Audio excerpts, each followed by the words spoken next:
Hai guys, Assalamualaikum warahmatullahi wabarakatuh. Perkenalkan, nama saya Khairunisya di Sardi Raktivi dengan NIM 2203200057. Nah, di sini saya ingin membuat video tentang rangkuman dari materi-materi yang telah diajarkan guna memenuhi tugas dari mata kuliah negosiasi dan advokasi bisnis yang diampu oleh Bapak Wahyu Iskandar Nasution, SST, MP.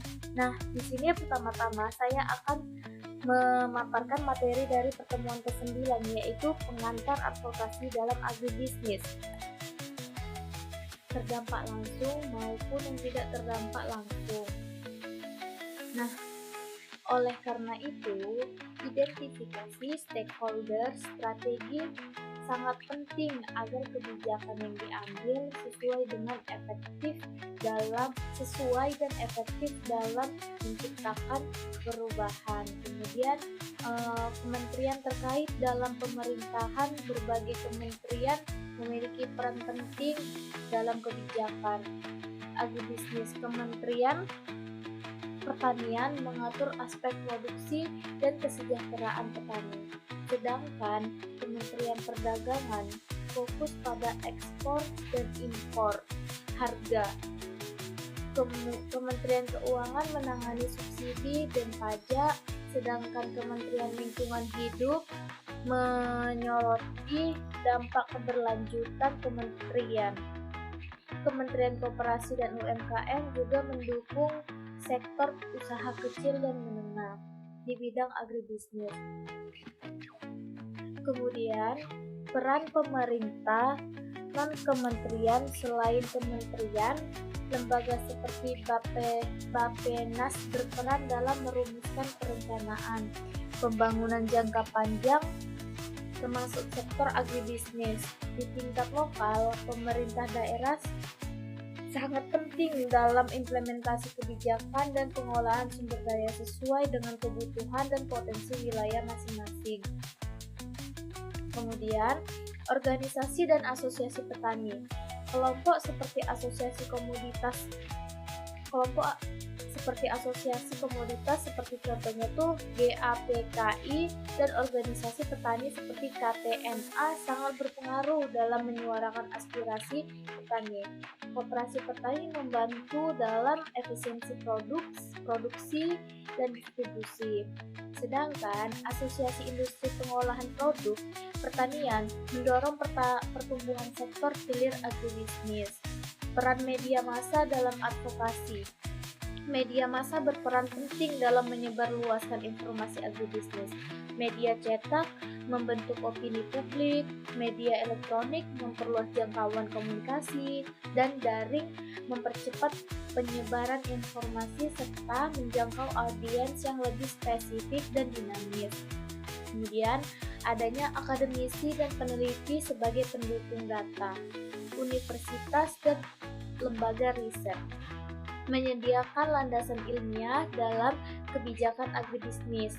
Mereka menghasilkan analisis, rekomendasi kebijakan, serta data akurat yang menjadi rujukan dalam pengambilan keputusan. Konsultasi dan tenaga ahli juga membantu menyempurnakan strategi melalui keahlian mereka. Kemudian, kontribusi organisasi non-pemerintah atau NGO lingkungan fokus pada keberlanjutan, sementara NGO kesejahteraan petani memperjuangkan hak-hak dan akses petani terhadap sumber daya. Nah, NGO konsumen mengawasi kualitas dan keamanan produk, menyeimbangkan antara produsen dan konsumen dalam sistem agribisnis. Kemudian adanya perusahaan besar dan perannya dalam pasar agribisnis. Perusahaan besar seperti produsen pupuk, kemudian pengolahan hasil pertanian dan distribusi retail. Kemudian distribusi retail memegang peran kunci dalam pasokan, pengolahan dan pemasaran. Termasuk di dalamnya adalah BUMN yang strategis dalam stabilisasi harga dan pengelolaan stok pangan nasional. Pentingnya koalisi advokasi. Koalisi advokasi adalah aliansi antara berbagai stakeholder untuk memperjuangkan isu bersama. Kolaborasi ini memperkuat posisi tawar dan memperluas dampak dari upaya yang dilakukan, terutama dalam hal perubahan kebijakan publik yang menyangkut agribisnis. Kemudian pentingnya menentukan tujuan bersama koalisi. Langkah awal dalam membentuk koalisi adalah menetapkan tujuan yang jelas. Nah, selain jelas juga harus spesifik. Tujuan ini harus disepakati oleh seluruh anggota agar arah kerja koalisi konsisten dan menghindari konflik internal. Kemudian, pemetaan potensi anggota koalisi, yang dimana pemetaan ini bertujuan untuk mengidentifikasi organisasi atau individu yang relevan, memiliki sumber daya serta pengaruh yang dapat memperkuat kerja koalisi. Sumber daya ini bisa berupa jaringan, keahlian atau dana yang mendukung efektivitas kerjasama. Komunikasi efektif antar anggota koalisi, koordinasi yang baik antar anggota merupakan kunci keberhasilan. Ini mencakup pembuatan saluran komunikasi terbuka dan rutin, kemudian penyebaran informasi serta pengambilan keputusan yang demokrasi dan transparan. Peran dan tanggung jawab dalam koalisi, masing-masing anggota koalisi perlu mengetahui peran dan tanggung jawab mereka agar tidak terjadi tumpang tindih gitu, dan semua potensi bisa dimanfaatkan secara optimal. Ini juga memperjelas struktur organisasi koalisi. Kemudian struktur kerja yang jelas dan efisien. Struktur kerja koalisi perlu ditetapkan, termasuk mekanisme keputusan pengelolaan, keuangan, dan evaluasi kegiatan. Ini menciptakan akuntabilitas dan menjaga keberlanjutan dari gerakan advokasi tersebut. Kemudian, pentingnya kepercayaan dalam koalisi. Nah, koalisi yang kuat itu dapat dibangun dari hubungan yang dilandasi dengan kepercayaan dan saling menghargai, kerjasama yang harmonis, serta akan memperkuat semangat kolektif dan mempercepat pencapaian tujuan bersama. Kemudian, adanya pemanfaatan kekuatan masing-masing anggota. Nah, anggota koalisi membawa kekuatan yang berbeda. Penggabungan kekuatan ini akan menciptakan sinergi yang mampu menembus batas-batas pengaruh masing-masing stakeholder. Secara individual, fleksibilitas dalam strategi advokasi dapat situasi di lapangan ini dapat berubah-ubah gitu. Nah, sehingga strategi advokasi harus fleksibel dan mampu untuk beradaptasi. Kemudian, koalisi harus secara terbuka terhadap inovasi dan siap mengubah taktik bila diperlukan. Membangun dukungan publik juga adalah upaya membangun kesadaran masyarakat menjadi bagian penting dalam strategi advokasi.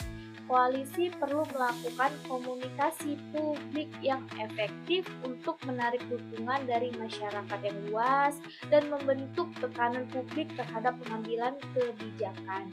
Kemudian, adanya analisis kepentingan dan pengaruh dari stakeholder. Menganalisis siapa sih yang memiliki pengaruh besar dan apa kepentingan mereka sangat penting untuk strategi komunikasi. Analisis ini memungkinkan identifikasi sekutu potensial dan pihak yang perlu disepakati dengan hati-hati. Kemudian adanya matriks stakeholder dan SWOT. Nah, matriks kepentingan dan pengaruh digunakan untuk mengklasifikasikan stakeholder, diikuti oleh analisis SWOT. Matriks ini membantu merancang pendekatan yang tepat terhadap 3 kelompok yang baik yang berpotensi mendukung maupun yang menentang. Kemudian saya akan melanjutkan materi ke-13 yang berjudul Advokasi Berbasis Data dan Digital Tools dalam Agribisnis. Nah, untuk pertama-tama saya akan membahas tentang pentingnya data dalam advokasi agribisnis. Data memegang peranan sentral dalam advokasi agribisnis karena menjadi dasar untuk membuat kebijakan berbasis bukti. Dengan data yang akurat, argumen yang diajukan lebih meyakinkan dan dapat dipertanggungjawabkan. Nah, data juga dapat membantu mengidentifikasikan masalah utama serta menawarkan solusi yang terarah. Kemudian adanya statistik harga. Fondasi dari advokasi adalah harga. Informasi harga dari tingkat produsen hingga ke konsumen mengungkapkan banyak sekali hal penting.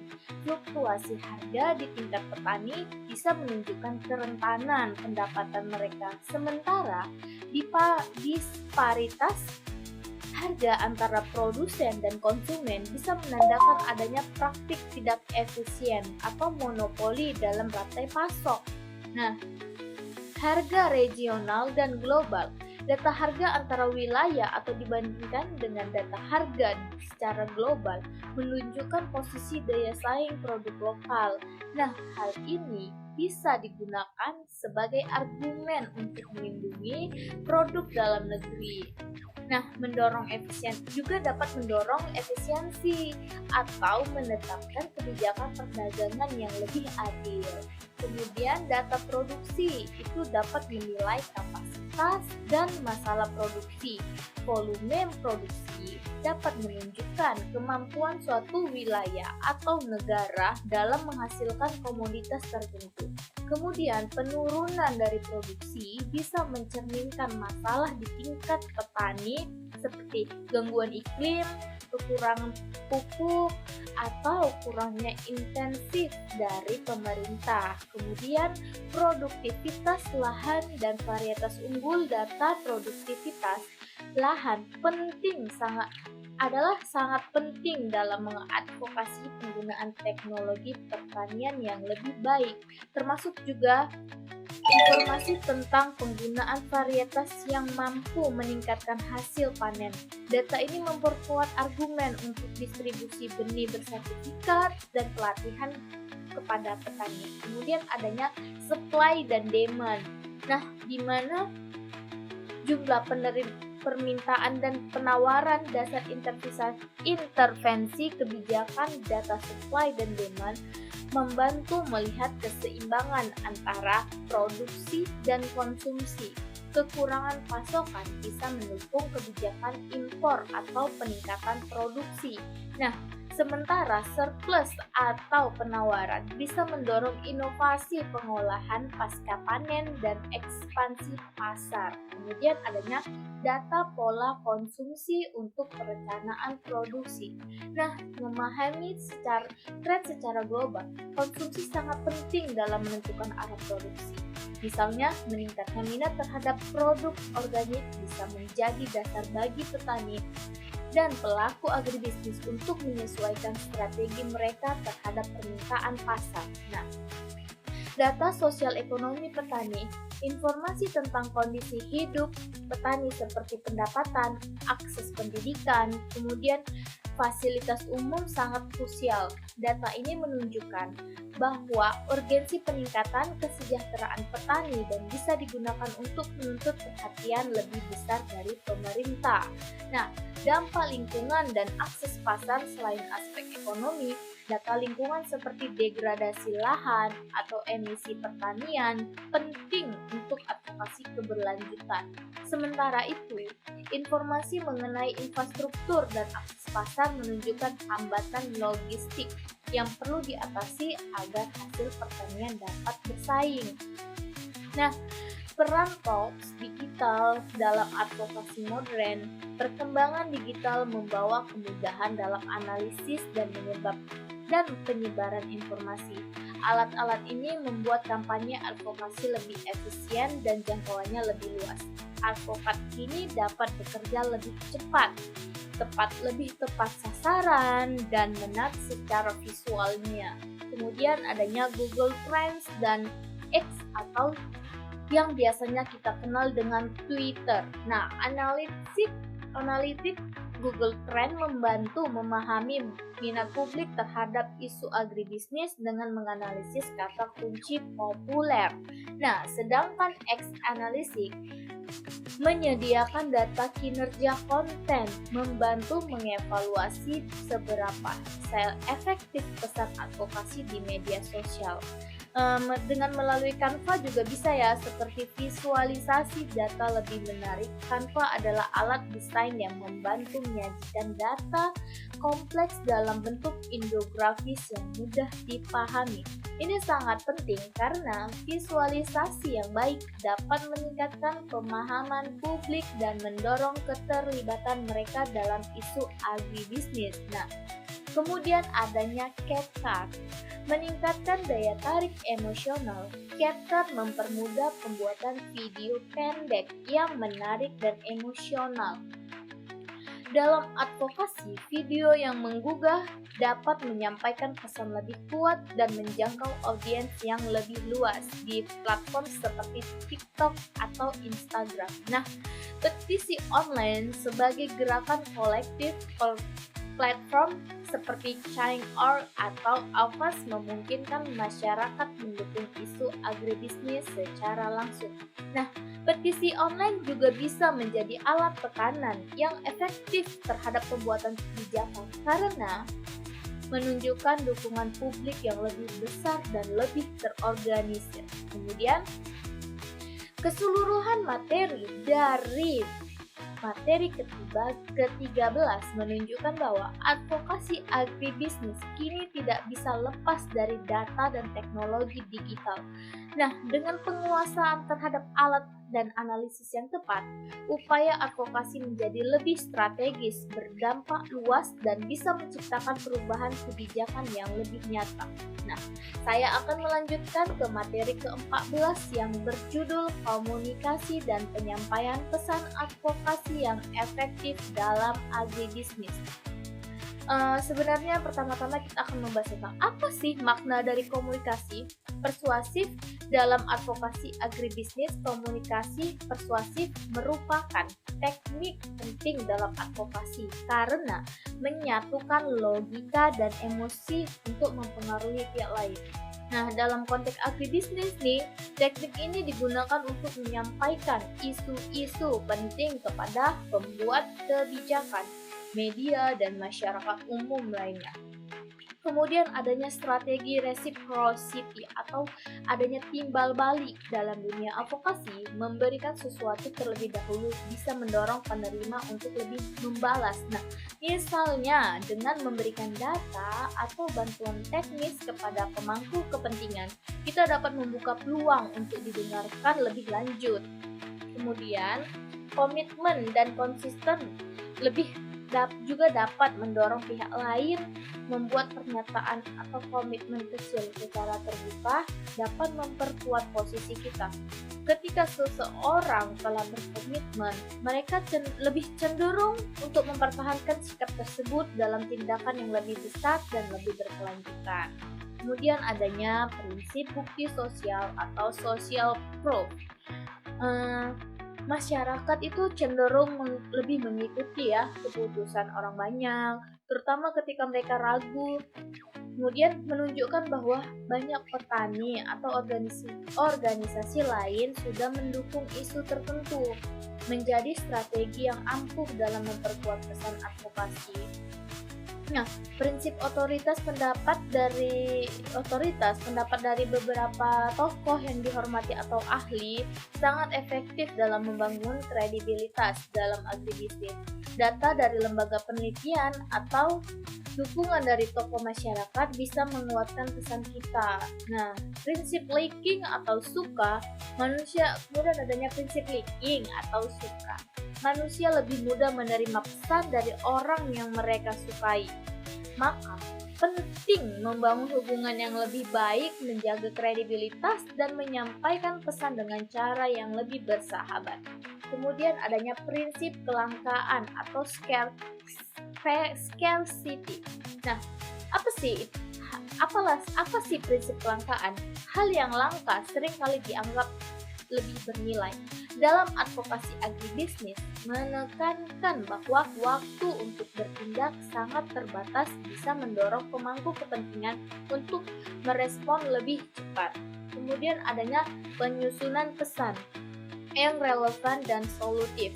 Pesan yang kita sampaikan juga harus sesuai dengan kepentingan dari audiens. Selain itu, kita harus menyajikan solusi bukan hanya masalah. Contohnya, ajukan skema subsidi pupuk yang lebih transparan, bukan hanya mengeluhkan harga pupuk yang mahal. Nah, kejelasan dan konsisten pesan. Pesan yang terlalu teknis bisa sulit dipahami. Oleh karena itu, gunakan bahasa yang sederhana namun kuat maknanya. Juga konsisten dalam semua saluran komunikasi, penting agar pesan tidak membingungkan audiens. Kemudian adanya kombinasi emosi dan logika pesan. Pesan yang menggabungkan cerita nyata atau emosi dengan data atau logika cenderung lebih mengena. Ini membantu audiens tidak hanya memahami tetapi juga ikut merasakan urgensi atau permasalahan dari yang dibahas. Juga ada pemilihan saluran komunikasi yang tepat. Saluran yang digunakan harus sesuai dengan karakteristik audiens. Media sosial cocok untuk generasi muda. Pertemuan tatap muka itu lebih efektif untuk membuatkan kebijakan, sementara radio lebih lokal masih efektif bagi petani di daerah pedesaan. Nah, kemudian adanya peran storytelling dalam advokasi agribisnis. Cerita mampu menjembatani data dengan pengalaman manusia. Storytelling membuat data lebih hidup, lebih emosional dan lebih mudah untuk dicerna. Ini penting agar audiens bisa memahami dan mengingat isu dengan lebih baik.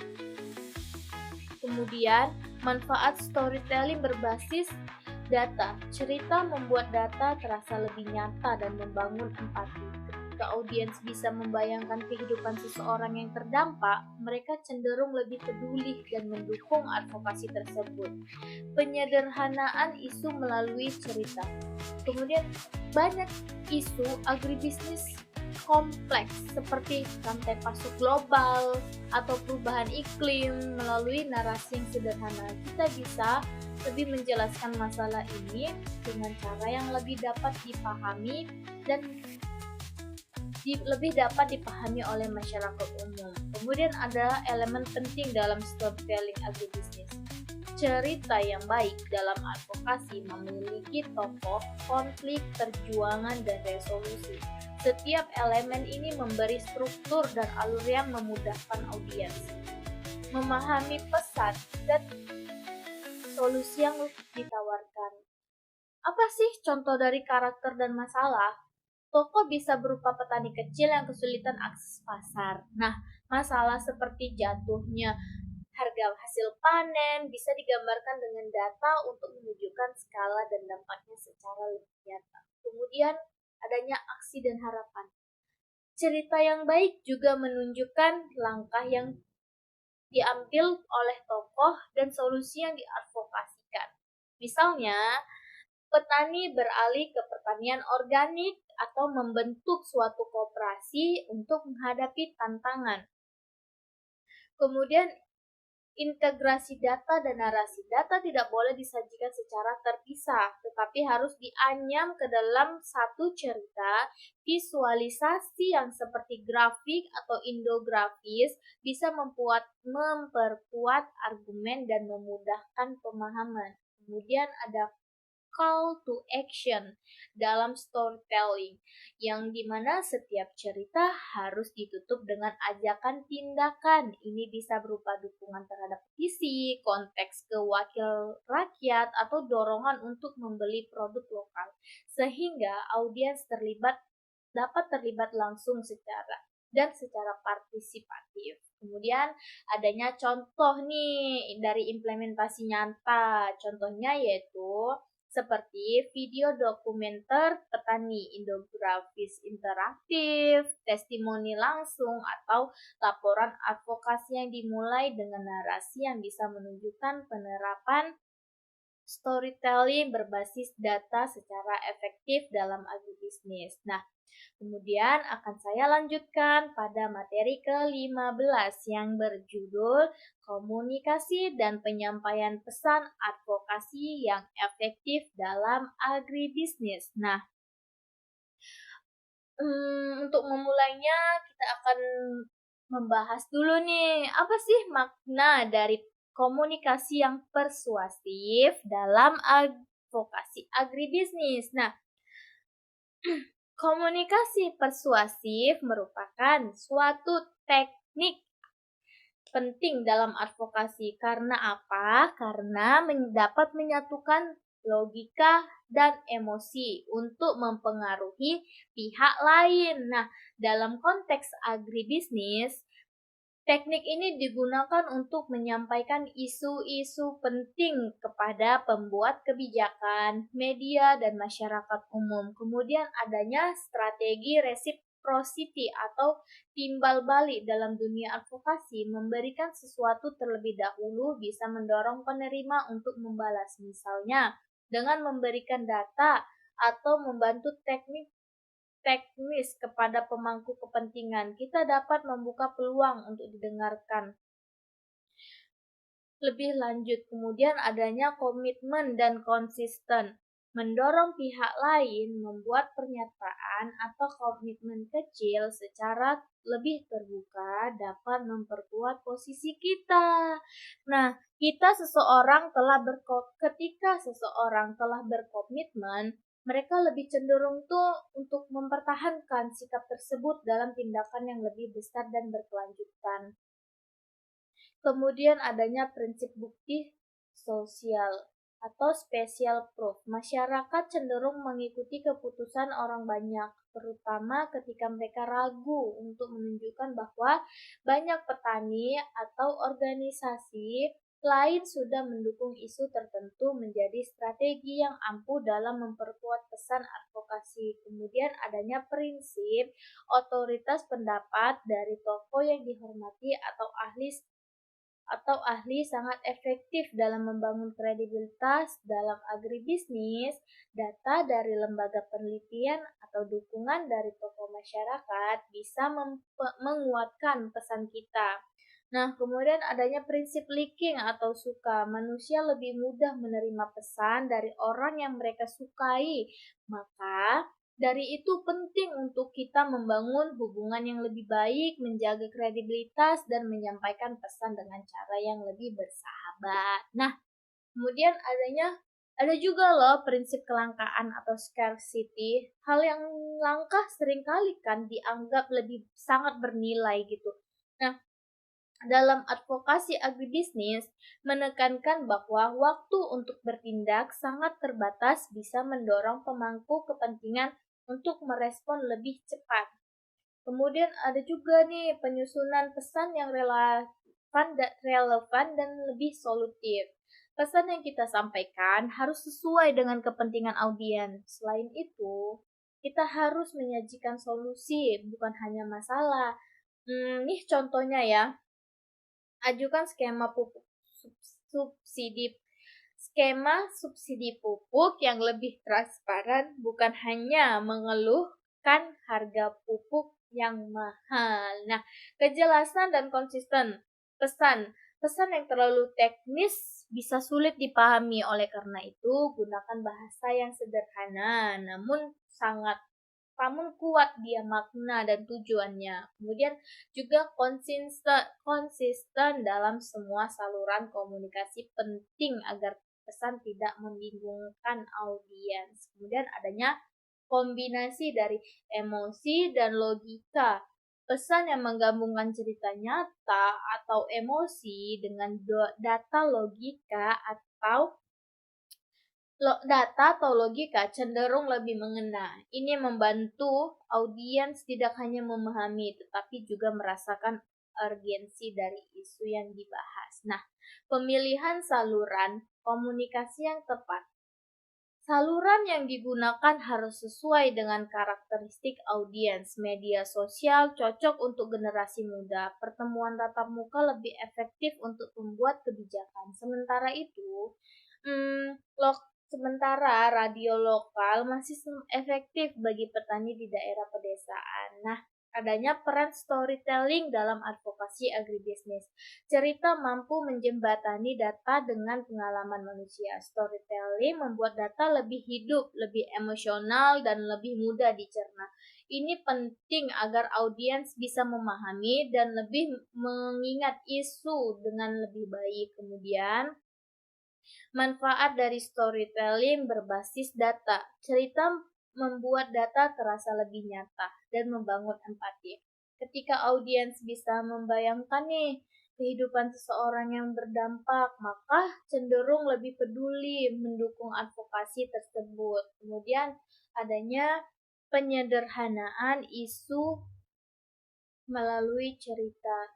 Banyak isu agribisnis secara kompleks seperti rantai pasok global atau perubahan iklim melalui narasi yang sederhana.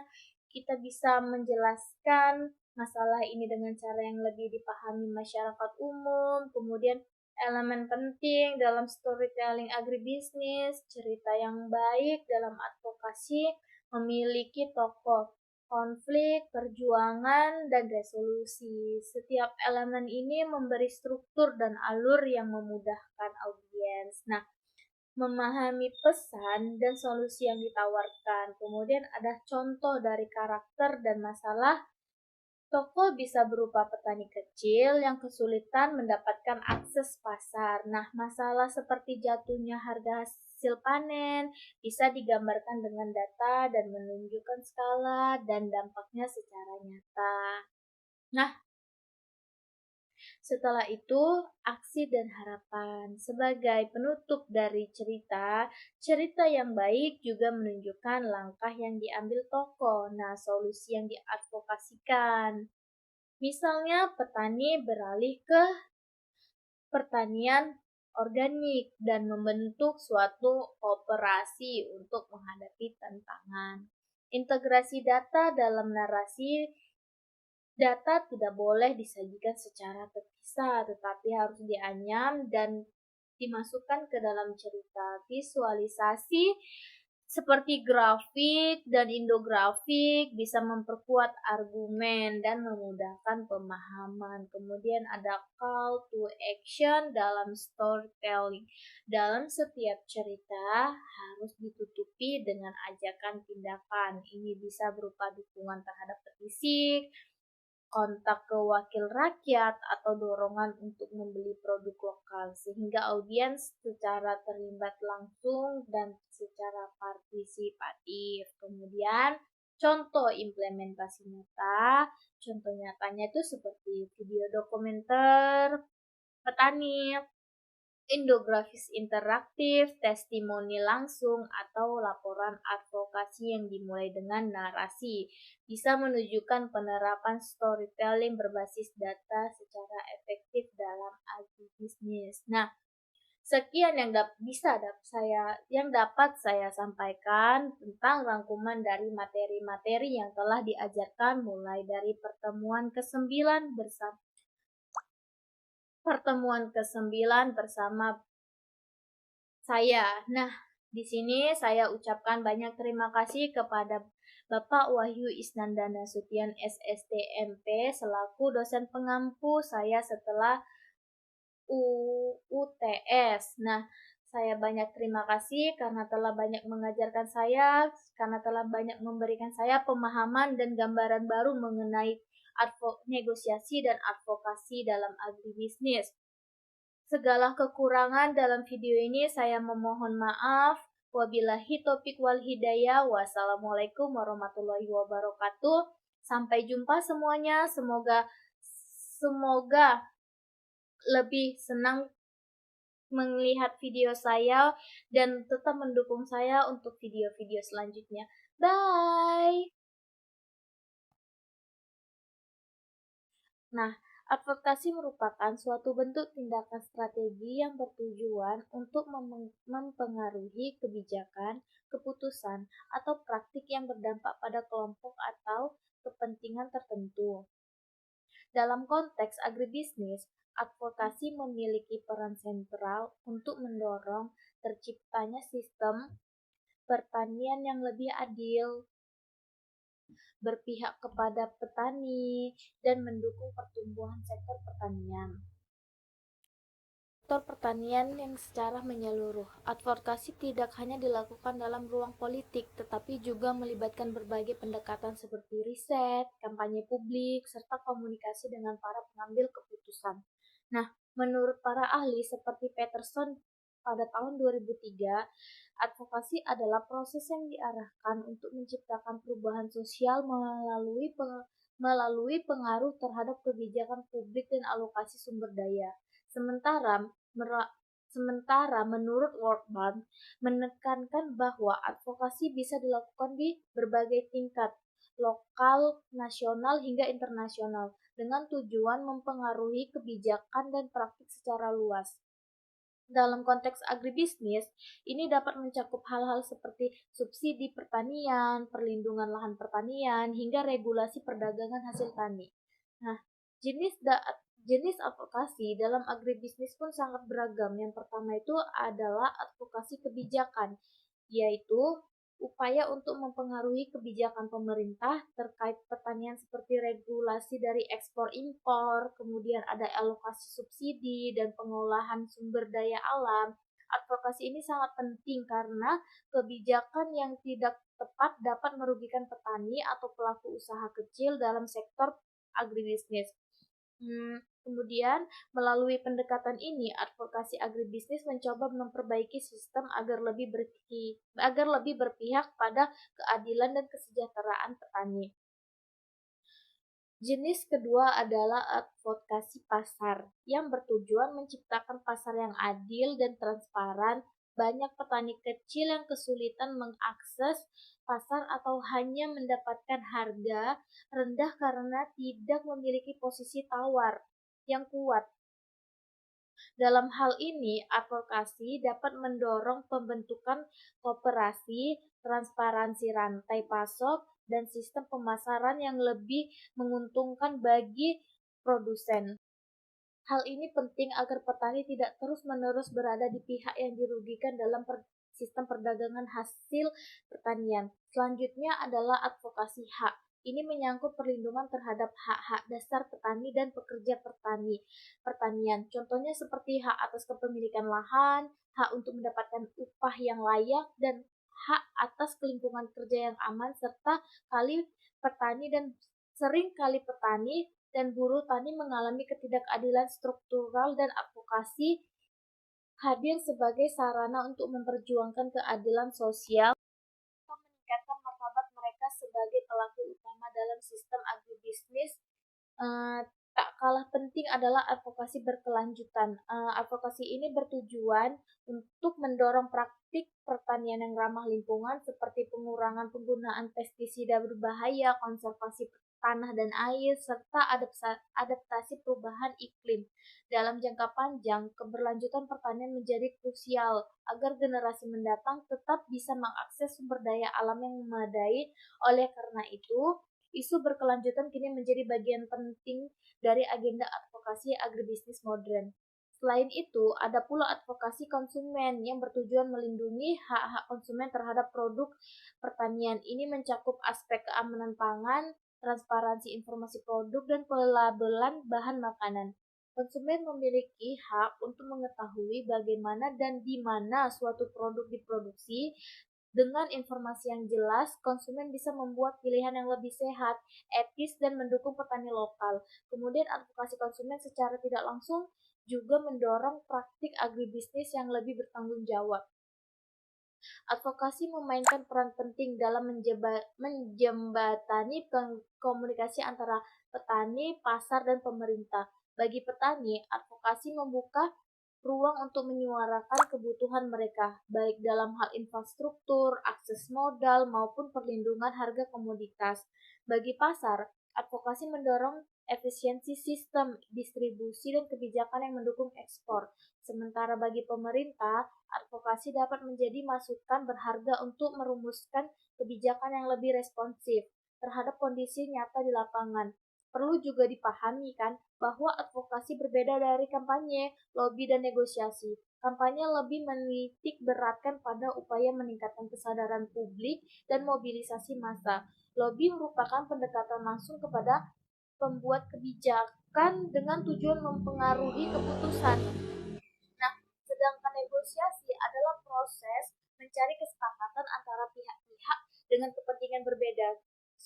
Semua metode ini dapat menjadi bagian dari strategi advokasi, tergantung pada konteks dan tujuan yang ingin dicapai. Kemudian, penutup dari materi ke-9 ini penting bagi semua pelaku agribisnis, termasuk mahasiswa, akademis, dan praktisi untuk memahami dan lebih menguasai prinsip-prinsip advokasi. Dengan pendekatan yang terencana dan berbasis data, advokasi bisa menjadi alat perubahan sosial yang kuat di sektor pertanian, terlebih di era tantangan global yang saat ini. Advokasi dapat memastikan bahwa kebijakan dan praktik agribisnis yang diambil tetap berpihak kepada rakyat, lingkungan, dan keberlanjutan jangka panjang. Baik, sekian dari materi ke-9, kemudian kita akan melanjutkan ke materi ke-10. Kemudian akan berlanjut kepada materi ke-10, yaitu yang berjudul isu-isu strategi agribisnis yang perlu diadvokasikan. Nah, isu pangan lokal versus impor menjadi topik utama dalam perdebatan tentang ketahanan dan kedaulatan pangan. Ketika suatu negara tergantung pada impor, maka negara tersebut akan sangat rentan terhadap fluktuasi harga global, perubahan kebijakan dagang negara lain, dan ketidakpastian geopolitik. Nah, oleh karena itu diperlukan keseimbangan antara pemenuhan kebutuhan domestik dengan produksi lokal serta impor yang digunakan sebagai pelengkap dan pengaman cadangan. Kemudian, ketergantungan terhadap impor pangan juga dapat menekan petani lokal, terutama saat panen raya. Harga lebih murah dari produk impor. Jika tidak diatur dengan bijak, akan menurunkan daya saing petani dalam negeri. Ini bukan hanya berdampak pada pendapatan mereka, tetapi juga mempengaruhi semangat bertani generasi muda, mempercepat alih fungsi lahan, dan mengancam kesinambungan produksi pangan dalam jangka panjang. Kemudian, advokasi terhadap pangan lokal perlu menekankan beberapa hal penting, seperti kebijakan tarif impor yang adil, kuota impor yang disesuaikan dengan waktu panen lokal, serta meningkatkan investasi pada sektor pertanian domestik. Dengan memperkuat rantai pasok pangan lokal dan melakukan edukasi kepada konsumen tentang pemanfaatan produk dalam negeri, maka pasar pangan lokal akan lebih stabil dan mendukung perekonomian nasional. Isu keberlanjutan dan pertanian hijau semakin relevan di tengah tantangan global seperti krisis iklim, kerusakan lingkungan, dan penurunan kualitas tanah. Pertanian berkelanjutan adalah pendekatan yang menyeimbangkan antara hasil produksi, kesejahteraan sosial, dan kelestarian lingkungan. Nah, green agrikultur menjadi bagian penting dalam upaya menciptakan sistem agribisnis yang ramah lingkungan dan tahan terhadap tekanan perubahan iklim. Dampak eh, dampak negatif dari pertanian konvensional yang intensif telah dirasakan dalam bentuk degradasi lahan, pencemaran air, hilangnya keanekaragaman hayati, serta tingginya emisi pada rumah kaca. Oleh karena itu, advokasi perlu diarahkan pada pengurangan penggunaan bahan kimia sintesis dan peralihan ke pertanian yang lebih ramah lingkungan. Resiliensi petani terhadap perubahan iklim juga akan meningkat jika mereka menetapkan prinsip-prinsip pertanian berkelanjutan. Untuk mendukung peralihan menuju pertanian hijau, pemerintah dan pemangku kepentingan perlu menyediakan insentif bagi petani yang mengadopsi pertanian organik, agroforestry, atau sistem pertanian terpadu. Pelatihan dan edukasi yang memadai menjadi kunci keberhasilan. Selain itu, pasar untuk produk organik dan berkelanjutan perlu dikembangkan agar petani mendapatkan nilai tambah dari hasil usahanya. Kemudian, petani dan pelaku UMKM agribisnis adalah tulang punggung sistem pangan nasional. Namun, mereka merupakan kelompok paling rentan karena keterbatasan dalam hal modal, teknologi, dan akses pasar. Oleh sebab itu, perlindungan terhadap kedua kelompok ini menjadi sangat penting untuk menjaga keberlanjutan agribisnis dan meningkatkan kesejahteraan masyarakat pedesaan. Advokasi perlindungan terhadap petani dan UMKM dapat dilakukan dengan mendorong skema pembiayaan pertanian yang lebih inklusif seperti kredit usaha rakyat atau KUR khusus pertanian serta penyediaan subsidi bunga. Di sisi lain, akses terhadap teknologi, informasi pasar, dan penyuluhan perlu diperluas agar pelaku usaha agribisnis kecil dapat meningkatkan produktivitas dan efisiensinya. Pasca panen menjadi tahap paling krusial dalam agribisnis. Mengapa demikian? Terutama bagi petani skala kecil, infrastruktur penyimpanan, pengemasan, dan distribusi yang kurang memadai seringkali menyebabkan kerugian besar. Maka dari itu, advokasi perlu diarahkan pada pengembangan infrastruktur pasca panen dan logistik yang lebih merata, khususnya di daerah-daerah terpencil atau 3T, terdepan, terluar, dan tertinggal. Ketimpangan logistik agribisnis di daerah 3T menyebabkan disparitas harga dan membatasi akses pasar bagi petani. Harga jual di tingkat petani bisa menjadi lebih rendah karena transportasi yang lebih tinggi dan akses pasar yang terbatas. Untuk itu, peningkatan investasi pada infrastruktur fisik seperti jalan dan pelabuhan sangat dibutuhkan serta insentif bagi perusahaan logistik yang bersedia beroperasi di wilayah tersebut. Kemajuan teknologi digital dapat menjadi solusi dalam mengatasi hambatan logistik dan distribusi produk pertanian dengan menggunakan aplikasi pemetaan rantai pasok, pelacakan logistik, hingga platform pemasaran digital. Distribusi produk dapat menjadi lebih efisien. Digitalisasi juga membuka peluang bagi petani lokal untuk mengakses luas tanpa melalui rantai distribusi yang lebih panjang. Kemudian terdapat studi kasus mengenai advokasi pangan organik di tengah kebijakan food estate dan digitalisasi rantai pasok memperlihatkan adanya tantangan sekaligus peluang. Program food estate yang berskala besar beresiko mengabaikan prinsip keberlanjutan sehingga advokasi diperlukan agar konsep pertanian berkelanjutan dan organik tetap diakomodasi dalam perencanaan nasional. Di sisi lain, teknologi seperti blockchain dan e-commerce memberi peluang besar untuk mempromosikan produk organik dan menjangkau konsumen yang peduli lingkungan.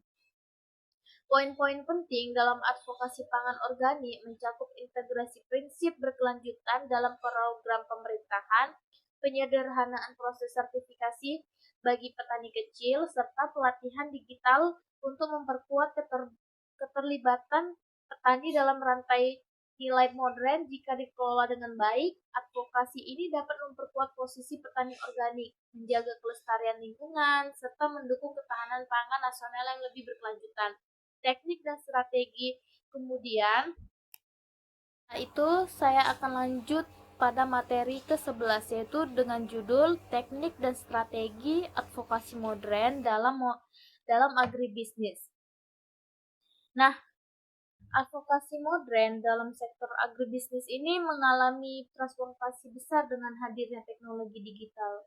Ini tidak hanya lobby dan pertemuan formal yang menjadi alat perjuangan, tetapi juga media sosial, petisi daring, dan kampanye digital yang mampu menjangkau masyarakat luas. Perubahan ini memungkinkan pesan-pesan advokasi tersebar lebih cepat, masif, dan terukur. Teknologi menjadi penguat suara, memperluas partisipasi publik, serta mendorong keterlibatan masyarakat dalam isu agribisnis yang dulu cenderung terhadap pada kalangan tertentu. Nah, salah satu bentuk konkret dari advokasi digital adalah penggunaan media sosial seperti Facebook, Instagram, Twitter, dan YouTube.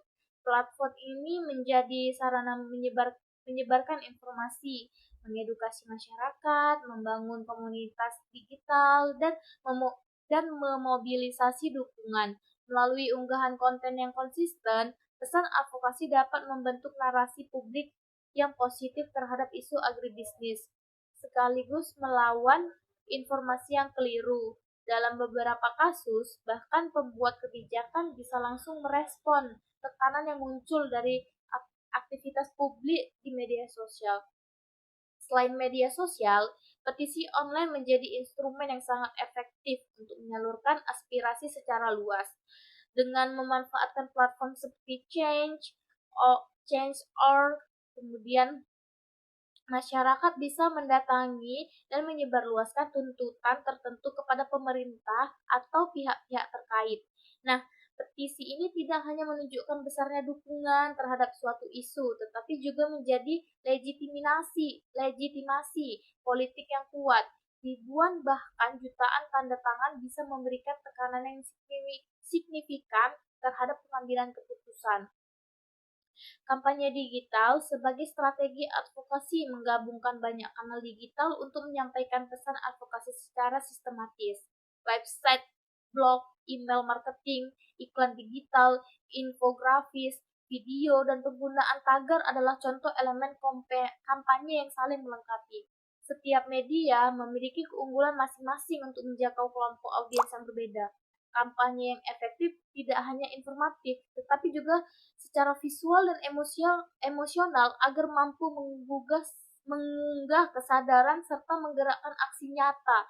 Kemudian, selain pendekatan digital, strategi advokasi juga melibatkan grassroots advokasi atau advokasi berbasis akar rumput. Nah, yang menitik beratkan pada pemberdayaan komunitas petani. Dalam konteks agribisnis, petani merupakan pihak yang paling terdampak langsung dari kebijakan pertanian. Namun, kerap kali suaranya tidak terdengar. Karena itu, advokasi dari tingkat akar rumput bertujuan agar mampu menyuarakan hak-haknya secara kolektif dan efektif. Pendekatan ini menekankan pentingnya pengorganisasian, pelatihan, dan penguatan kelembagaan petani. Kemudian adanya pemberdayaan komunitas petani dilakukan melalui pembentukan kelompok tani, koperasi, dan federasi.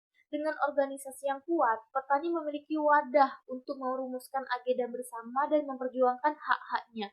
Pendidikan dan pelatihan juga diperlukan agar petani memahami kebijakan yang berlaku dan bagaimana mereka dapat berperan aktif dalam proses pengambilan keputusan.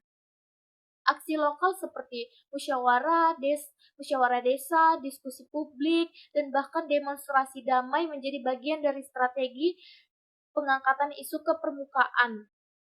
Advokasi berbasis akar rumput juga melibatkan kerjasama dengan organisasi lain seperti LSM, akademisi, dan media.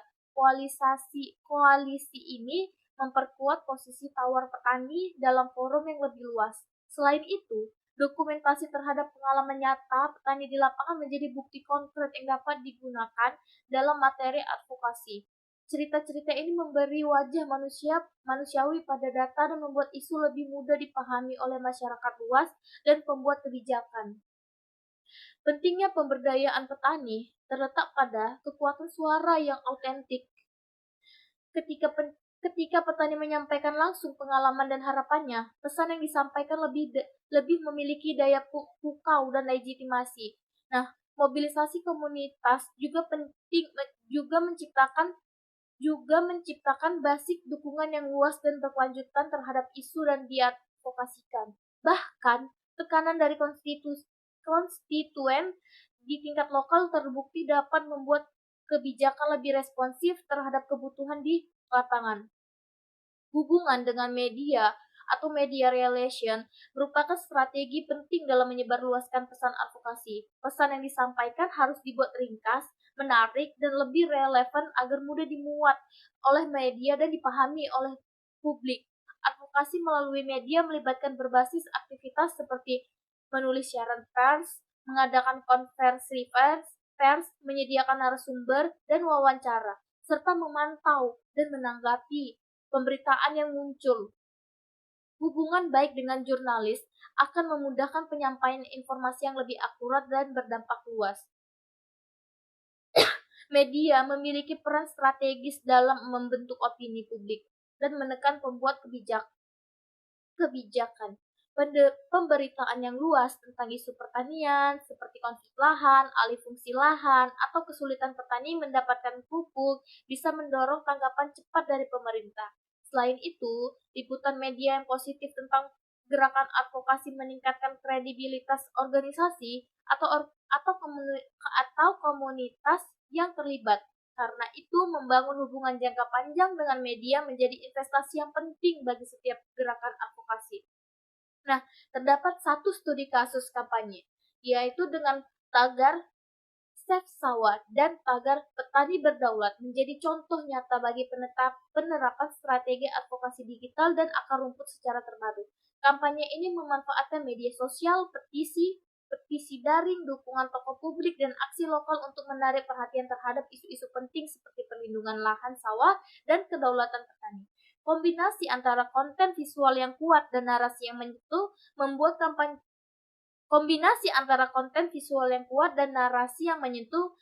kampanye ini mudah viral dan diperhatikan banyak pihak termasuk media nasional.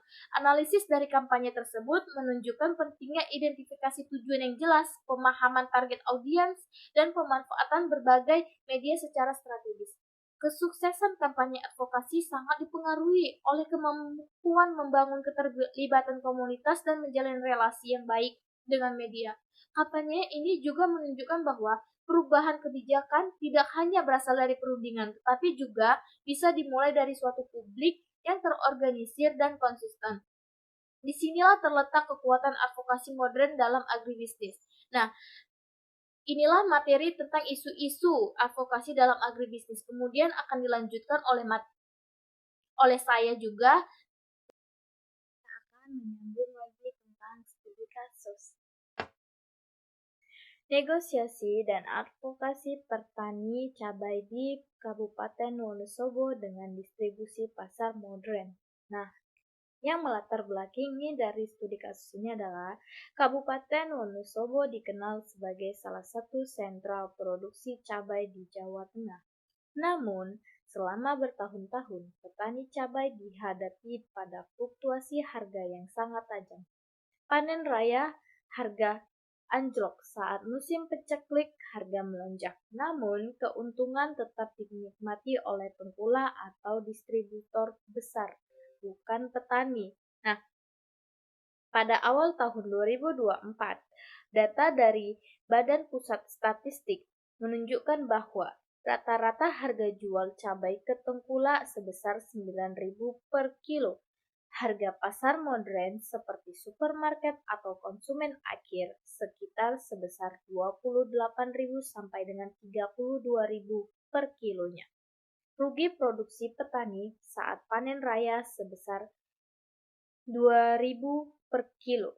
Petani merasa dirugikan dan muncul inisiatif untuk melakukan negosiasi harga langsung dengan pasar modern melalui koperasi petani.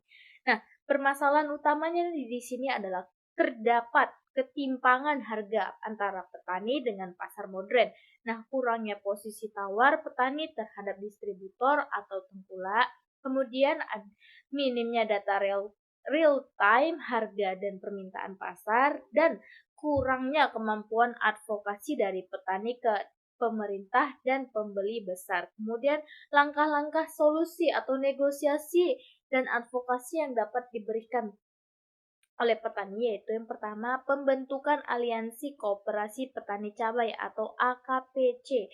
Koperasi ini bertujuan menyatukan petani agar memiliki bargaining power lebih besar. Nah, didukung oleh LSM Pertanian dan mahasiswa dari Universitas Gadjah Mada.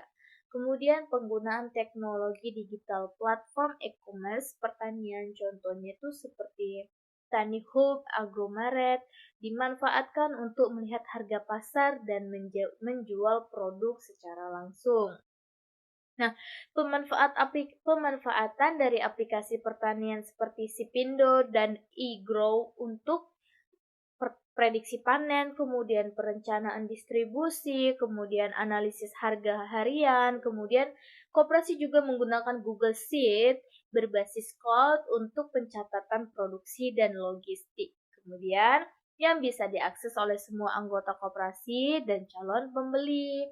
Nah, advokasi ke pemerintah daerah dan dinas pertanian, data fluktuasi harga dan margin distribusi dikumpulkan selama 3 bulan menggunakan sensor IoT suhu dan kelembapan agar bukti pasca panen lebih akurat.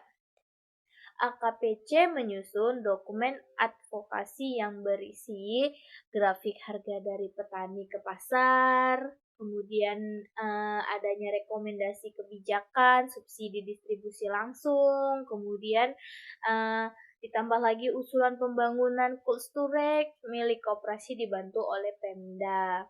Kemudian negosiasi dengan pasar modern AKPC mengadakan Zoom meeting dengan pihak logistik dan pengadaan supermarket atau Transmart dan Hypermart.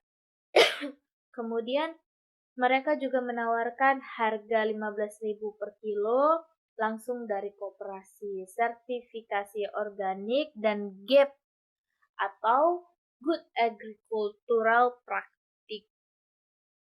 Nah, sistem pengiriman langsung ke gudang pusat supermarket. Kemudian hasil dari negosiasi supermarket menyepakati uji coba kontrak 3 bulan dengan 20 ton cabai dari koperasi. Nah, setelah itu harga jual naik menjadi 15.000 sampai dengan 17.000 per kilo, meningkatkan pendapatan petani sebesar 60%. Nah, pemerintah daerah menganggarkan pembangunan gudang penyimpanan hasil pertanian senilai 1,2 miliar di tahun berikutnya. Dampak positif yang dapat diambil yaitu pendapatan petani meningkat dari 5 juta per bulan menjadi 8 sampai 9 juta per bulan. Kemudian rantai distribusi juga menjadi lebih pendek. Setelah itu terbentuknya budidaya transparansi harga berbasis data. Setelah itu advokasi petani kini lebih diperhatikan karena berbasis data dan teknologi, bukan hanya demo atau protes. Nah, kesimpulan yang dapat diambil yaitu negosiasi dan advokasi yang baik di sektor pertanian tidak hanya mengandalkan kekuatan massa, tetapi juga data yang akurat dan teknologi digital, kekuatan informasi dan kolaborasi yang terstruktur seperti koperasi teknologi dan advokasi politik memungkinkan petani menjadi pelaku aktif, bukan hanya korban dari ketimpangan sistem distribusi pangan. Nah, sekian yang bisa saya sampaikan. Lebih dan kurang saya memohon maaf dan saya ucapkan banyak terima kasih kepada Bapak Wahyu Isnanda Nasution SSTMP selaku dosen pembimbing di mata kuliah Negosiasi dan Advokasi Bisnis. Nah, lebih dan kurang saya minta maaf. Saya akhiri sampai di sini dan jangan lupa untuk di-like dan di-subscribe. Kemudian tunggu dan pantengin terus YouTube saya untuk video-video selanjutnya untuk membahas tugas-tugas lain di mata kuliah lain. Nah, sekian yang dapat saya berikan. Wabillahi taufiq wal hidayah. Wassalamualaikum warahmatullahi wabarakatuh. Hai, dadah guys. See you next video.